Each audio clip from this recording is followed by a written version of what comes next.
Bharatiya Janata party ने अपने इतिहास के एक बड़ा और निर्णायक कदम उठाते हुए नितिन नबीन को पार्टी का नया राष्ट्रीय अध्यक्ष चुन लिया है। महज 45 साल की उम्र में नितिन नबीन देश की सबसे बड़ी राजनीतिक पार्टी के संगठनात्मक शीर्ष पद तक पहुंचने वाले सबसे युवा नेता बन गए हैं। यह फैसला सिर्फ एक नाम का चयन नहीं है, बल्कि बीजेपी के भविष्य की दिशा तय करने वाला कदम भी माना जा रहा है। सोमवार को हुई नामांकन प्रक्रिया के बाद आज मंगलवार को दिल्ली स्थित पार्टी मुख्यालय में औपचारिक घोषणा की जाएगी। सुबह 11:30 बजे से दोपहर 1:30 बजे के बीच होने वाले इस कार्यक्रम में प्रधानमंत्री नरेंद्र मोदी, केंद्रीय गृह मंत्री अमित शाह, रक्षा मंत्री राजनाथ सिंह समेत पार्टी के तमाम वरिष्ठ नेता मौजूद रहे। नितिन नबीन की राजनीति में एंट्री किसी अचानक हुए फैसले का नतीजा नहीं थी। वह एक राजनीतिक परिवार से आते हैं। उनके पिता नवीन किशोर प्रसाद सिन्हा बीजेपी के वरिष्ठ नेता और बिहार विधानसभा में 4 बार विधायक रहे। उनके निधन के बाद साल 2006 में नितिन नबीन ने सक्रिय राजनीति में कदम रखा। पिता के निधन के बाद राजनीतिक जिम्मेदारी संभालना आसान नहीं था, लेकिन नितिन नबीन ने इसे अवसर में बदल दिया। उन्होंने पटना पश्चिम से उपचुनाव लड़ा और जीत हासिल की। यही जीत उनके लंबे राजनीतिक सफर की शुरुआत बन गई। पटना पश्चिम सीट के परिसीमन के बाद क्षेत्र का नाम बदलकर बांकीपुर कर दिया गया। नितिन नबीन 2010 से बांकीपुर विधानसभा क्षेत्र का प्रतिनिधित्व कर रहे हैं। उन्होंने 2010, 2015, 2020 और 2025 में लगातार 4 बार विधानसभा चुनाव जीते।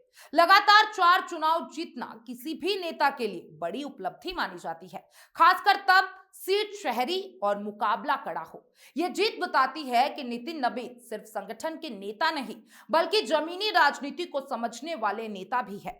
नितिन नबीन का राष्ट्रीय अध्यक्ष बनना इसलिए भी खास है क्योंकि वह सीधे विधायक पद से पार्टी के शीर्ष संगठनात्मक पद तक पहुंचे हैं। आमतौर पर यह रास्ता बेहद लंबा और कठिन होता है। इस समय तक वो पार्टी के राष्ट्रीय कार्यकारी अध्यक्ष के रूप में काम कर रहे थे। अब उन्हें बीजेपी का 12वां राष्ट्रीय अध्यक्ष बना दिया गया है। खास बात यह है कि उनका चयन निर्विरोध हुआ, यानी पार्टी के भीतर उनके नाम पर पूरी सहमति बनी।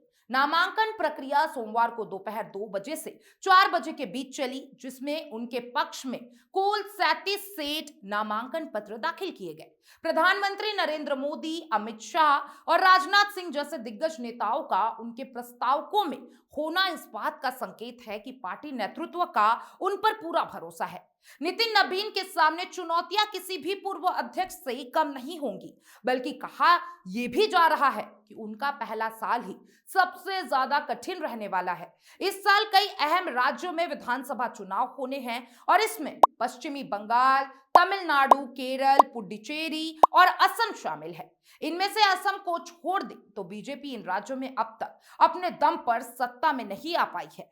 पश्चिम बंगाल और तमिलनाडु जैसे राज्यों में पार्टी लंबे समय से कोशिश कर रही है कि वह अपनी पकड़ मजबूत करे। नितिन नबीन के लिए यह अग्नि परीक्षा होगी कि वो संगठन को कैसे मजबूत करते हैं और चुनावी रणनीति को कैसे धार देते हैं। नितिन नबीन ने राष्ट्रीय अध्यक्ष बनने से पहले ही अपने विजन के संकेत दिए हैं। उन्होंने पार्टी कार्यकर्ताओं से कहा कि सिर्फ अल्पकालिक चुनावी फायदे के बारे में ना सोचे, बल्कि बीजेपी की मौजूदगी पंचायत से संसद तक मजबूत करने पर ध्यान दे।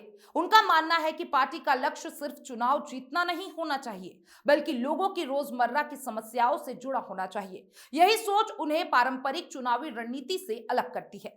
प्रधानमंत्री नरेंद्र मोदी के विकसित भारत विजन का जिक्र करते हुए नितिन नबीन ने साफ कहा कि बीजेपी को सिर्फ सत्ता की राजनीति तक सीमित नहीं रहना चाहिए। उन्होंने कहा कि पार्टी नेताओं को जमीनी स्तर पर सक्रिय रहना होगा, न कि सिर्फ चुनाव के समय दिखाई देना होगा। असम के उदाहरण का जिक्र करते हुए उन्होंने कहा कि बीजेपी की सफलता का बड़ा कारण वहां नेता का जनता से जुड़ाव रहना है। यही मॉडल बाकी राज्यों में भी अपनाना होगा। बीजेपी के राष्ट्रीय अध्यक्ष पद पर नितिन नबीन ने पहले अमित शाह और जेपी नड्डा जैसे मजबूत संगठन करता रहे हैं। दोनों ने पार्टी को नई ऊंचाइयों तक पहुंचाया और चुनावी मशीनरी को बेहद मजबूत बनाया। अब नितिन नबीन के सामने सबसे बड़ी चुनौती यही है कि वह इस सफलता को बनाए रखे, साथ ही उन्हें अपनी अलग पहचान भी बनानी होगी ताकि वो सिर्फ अपने पूर्ववर्तियों की छाया में ना दिखे। यह चुनौती आसान नहीं है क्योंकि बीजेपी इस वक्त केंद्र में सत्ताधारी पार्टी है और लंबे समय से सत्ता में बना रहना संगठन के लिए अलग तरह की चुनौतियां लेकर आता है। नितिन नबीन की सबसे बड़ी ताकत उनका प्रशासनिक और संगठनात्मक अनुभव है। बिहार में वह नीतीश कुमार सरकार में कई अहम मंत्रालय संभाल चुके हैं। उन्होंने सड़क निर्माण, शहरी विकास और आवास और कानून एवं न्याय जैसे महत्वपूर्ण विभागों में मंत्री के रूप में काम किया है। इससे उन्हें न सिर्फ प्रशासन की समझ मिली बल्कि नीति निर्माण और जमीनी क्रियान्वयन का भी अनुभव मिला। पार्टी संगठन की बात करें तो नितिन नबीन ने भारतीय जनता युवा मोर्चा के बिहार प्रदेश अध्यक्ष के रूप में भी काम किया है। इसके अलावा उन्हें अन्य राज्यों में भी संगठनात्मक जिम्मेदारियां भी दी गई थी। इन जिम्मेदारियों के दौरान उनके काम करने के तरीके ने पार्टी नेतृत्व का ध्यान खींचा। यही वजह रही है कि धीरे धीरे उनकी पहचान एक उभरते हुए राष्ट्र नेता के रूप में बनी।